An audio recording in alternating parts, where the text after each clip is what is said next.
Assalamualaikum warahmatullahi wabarakatuh. Di sini akan ditampilkan tentang penjelasan tantangan dunia pendidikan dalam mewujudkan lingkungan yang inklusif oleh praktisi kesejahteraan sosial. Oke, teman-teman, Bapak, Ibu, dan rekan-rekan sejawat yang sangat saya hormati, dan mungkin ada adik-adik juga, adik-adik mahasiswa yang saya banggakan. Pada siang hari ini, izinkan saya, Alfred James, untuk dapat membagi ataupun sharing materi terkait dengan upaya mewujudkan lingkungan inklusif di sekolah, di lingkungan sekolah ya, bukan di lingkungan sosial, di lingkungan sekolah.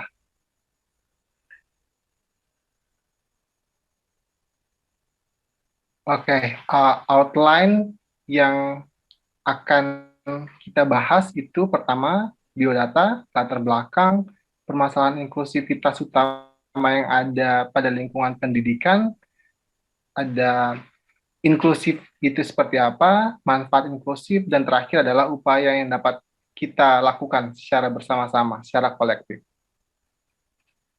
Tak kenal maka tak sayang, perkenalkan nama saya Alfred James.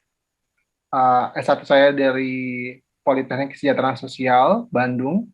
S2 saya di Universitas Indonesia, saat ini aktivitasnya peneliti dan juga praktisi ilmu kesejahteraan sosial di Kementerian Sosial, di Global Fund, dan juga di Universitas Indonesia sebagai asisten pengajar atau asisten profesor. Kegiatan sehari-hari nulis, neliti, nulis jurnal dan publikasi, dan uh, persiapan untuk kelanjutan studi saya. Mungkin teman-teman kalau mau lihat portofolio riset saya itu bisa dilihat di link ResearchGate yang ada di linknya ada di situ di warna biru. Tapi kalau mau yang uh, cepat itu ada di bio Instagram saya. Jadi silakan lihat di situ ada ResearchGate saya yang baru saya update. Tapi baru 9 yang saya update artikel publish-nya, tapi kalau untuk yang lebih lengkap bisa di Google Scholar. Oke, teman-teman, sebelum kita menanjak kepada upaya yang dapat kita lakukan untuk dapat menciptakan sebuah lingkungan yang inklusif, khususnya di lingkungan sosial, terlebih dahulu kita harus memahami betul apa itu definisi dari inklusif.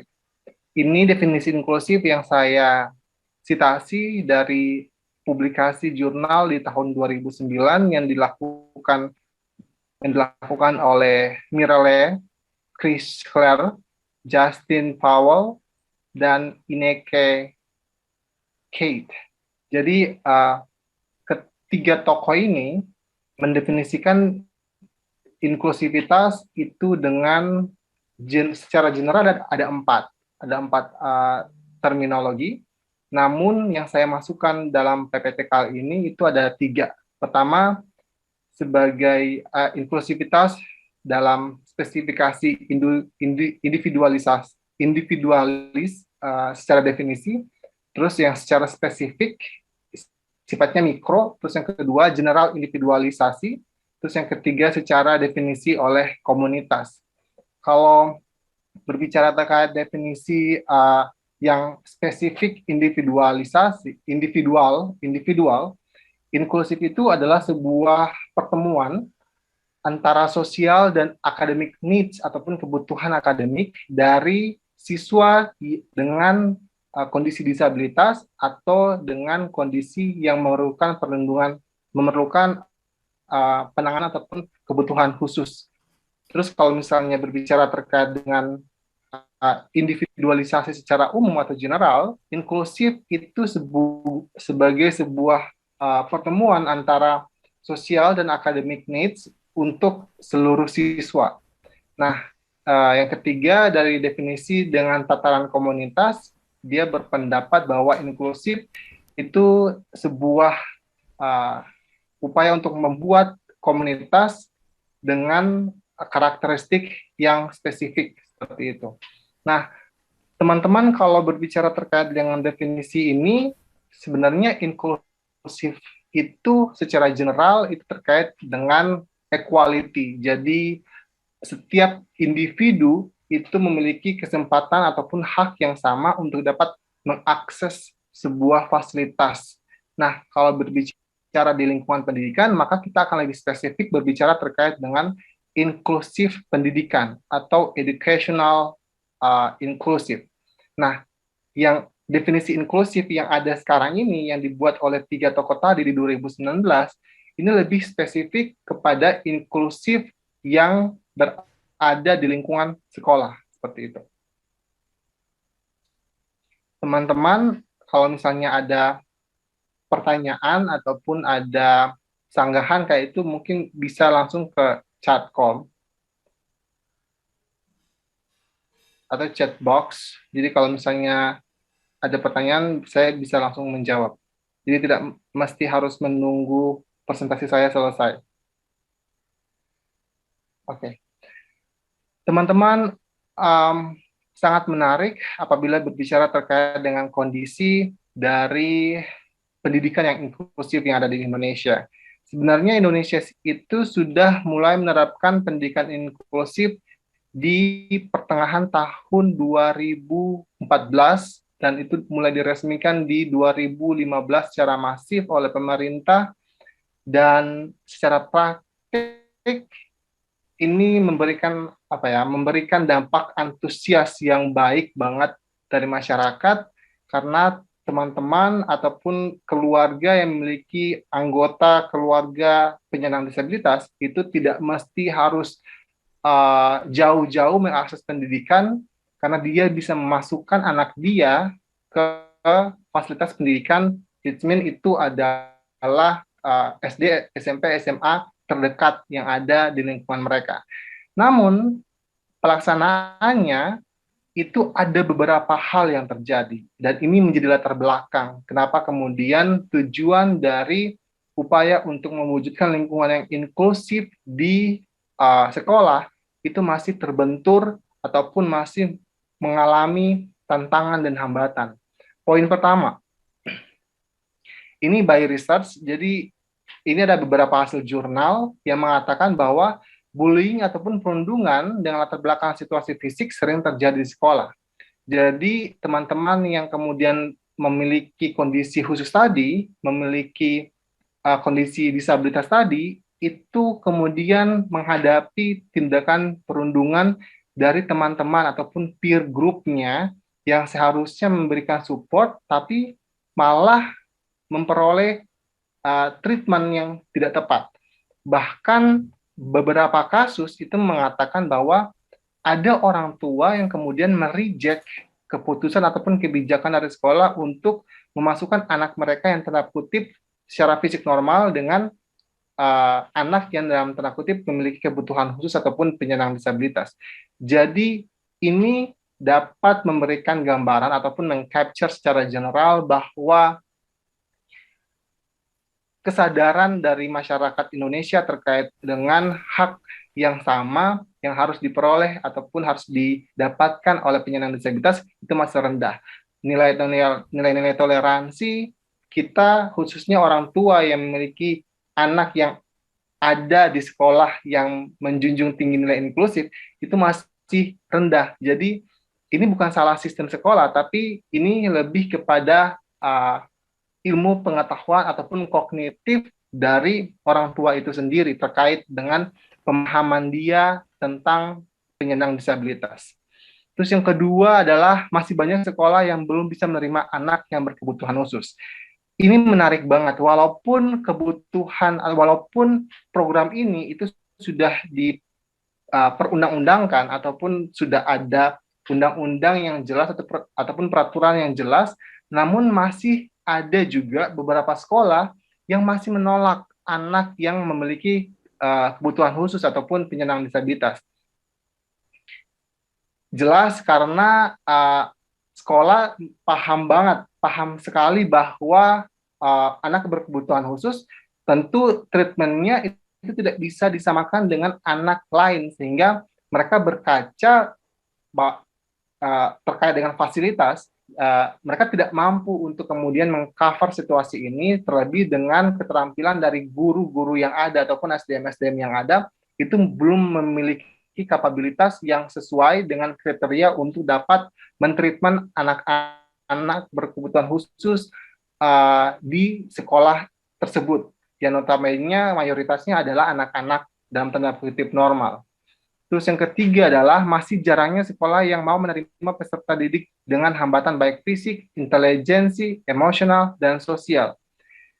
Oke, ini sama dengan poin kedua, tapi kalau misalnya kita akan berbicara terkait kondisi ini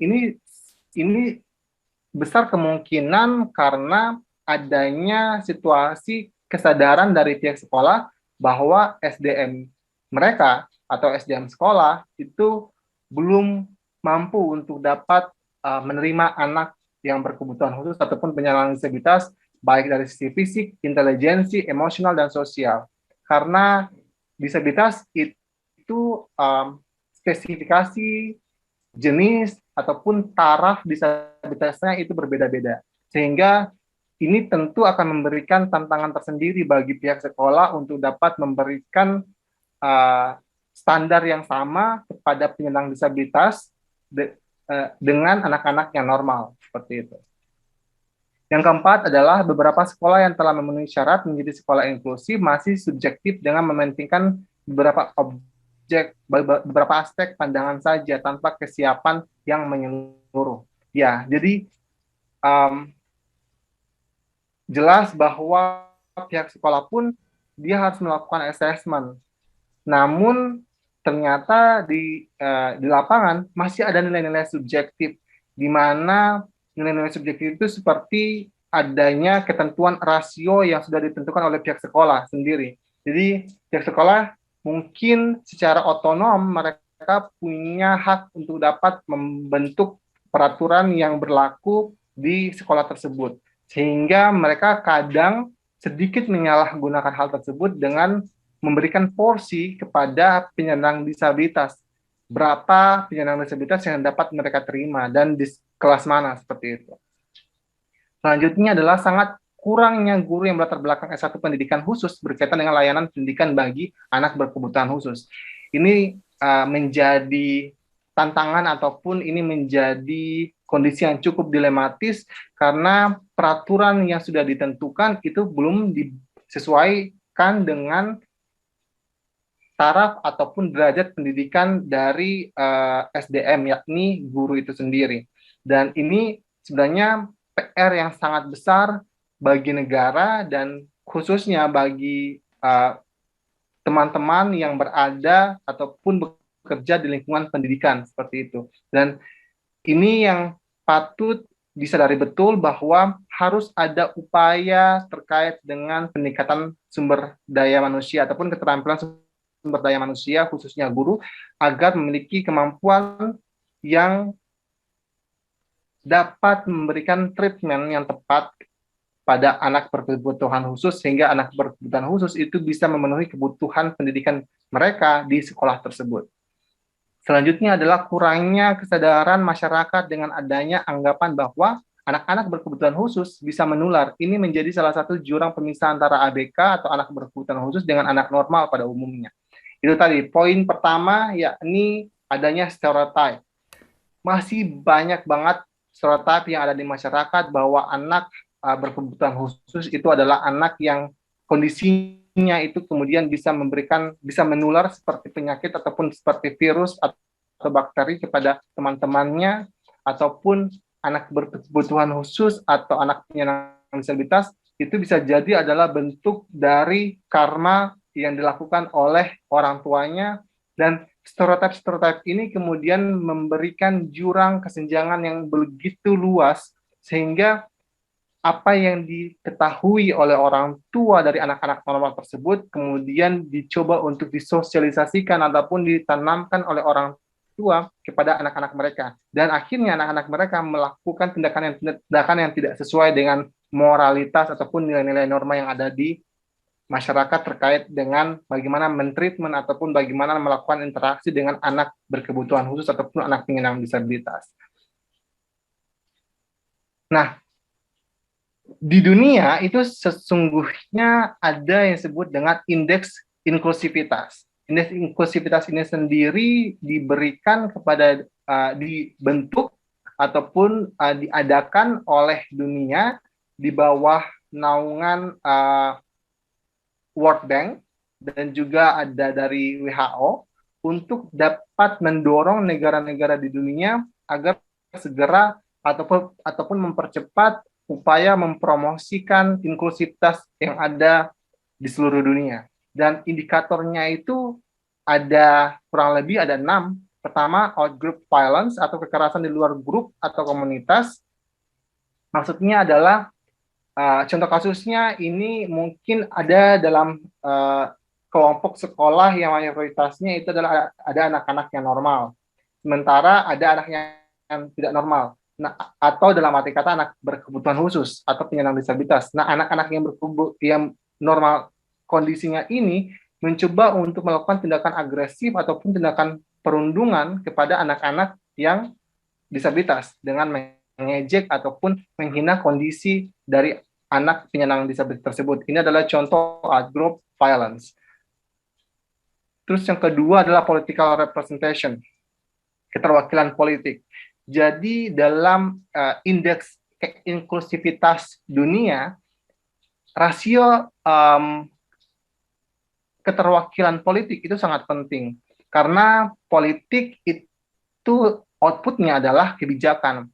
Ini artinya kebijakan itu harus mampu untuk mengakomodir seluruh situasi masyarakat, entah itu dia normal maupun dengan kondisi khusus atau penyandang disabilitas.